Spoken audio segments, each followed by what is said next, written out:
This is Ms. Rafferty, and I'm going to be talking to you today about how to read a transcript. So first thing we want to do is we want to look at the transcript. As you'll notice, this transcript is 2 pages, and that's because this is a junior student's transcript. Freshmen and sophomores, you will only have 1 page, but for everyone else, you'll typically have 2 pages, most likely. So we're going to look at a couple things. The first thing we're going to look at is your GPA summary, and that's a grade point average summary. For this student, their cumulative total, which is an unweighted GPA, is a 3.62, which is great because that gives them in the running for a 4-year college.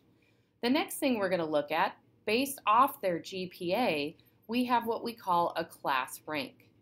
For the class rank, it is where you lie in the number, in the line of your student class. So for the class of 2023, this student is, out of 316 students, they are 117.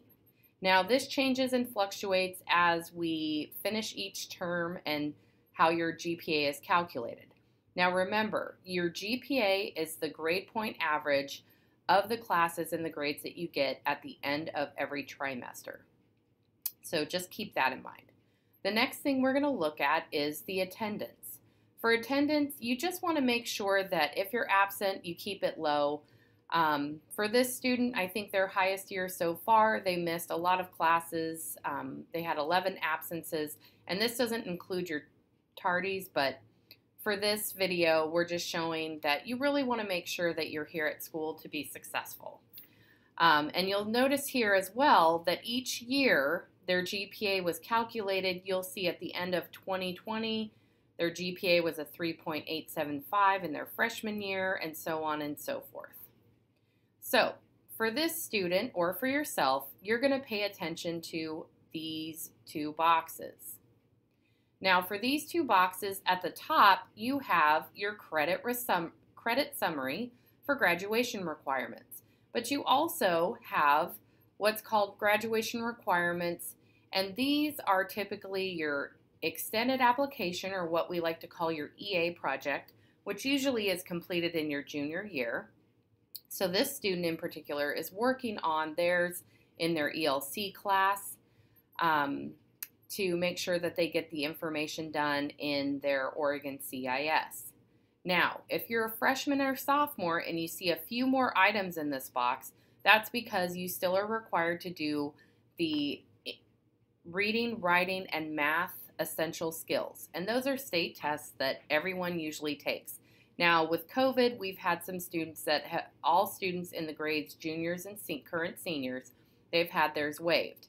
So we're going to look at this as what is required, what is completed, and again, what is deficient. Now for this student in particular, again, they are working on their EA project items in the Oregon CIS within their ELC. So, and speaking of ELC, you do get elective credit for it, so please keep that in mind. For your credit summary graduation requirements, every student in HRV is required to take 26.5 credits. Now, if you have a modified diploma or other one, this number may be different. But for 99% of you, or 98%, maybe 95%, you have 26.5 credits that are required.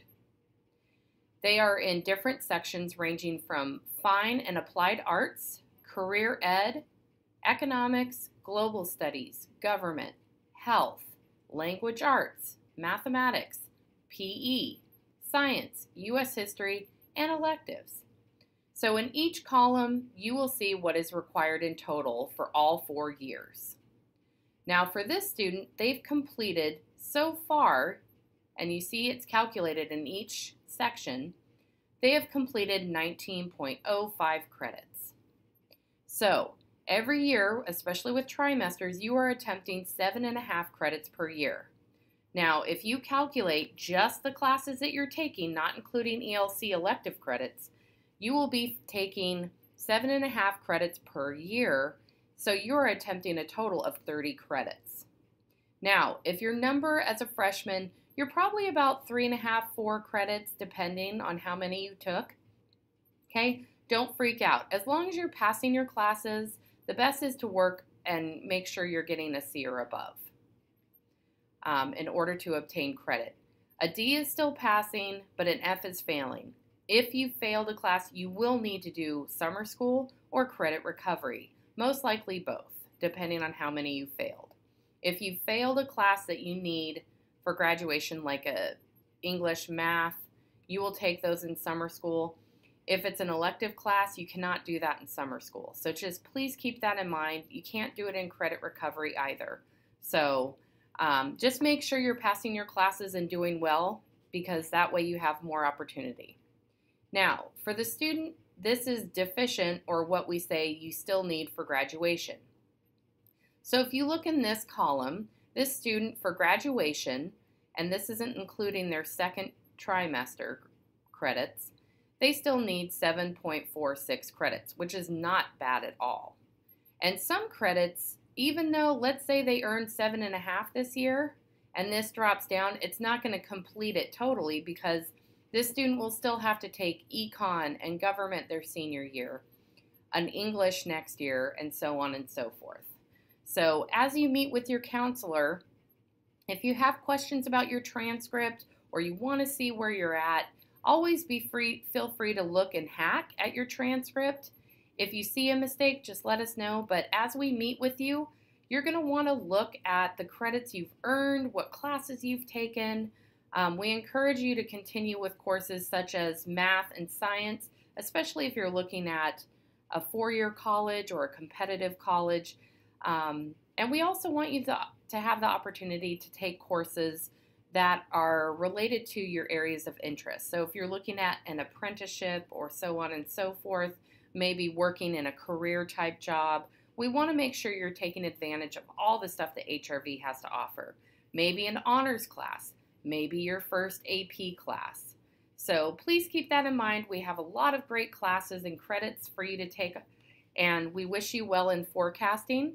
Make sure that you sign up for your forecasting appointment with your counselor. That'll open up in March. But again, thank you so much for paying attention, and this is how you read a transcript. Take care.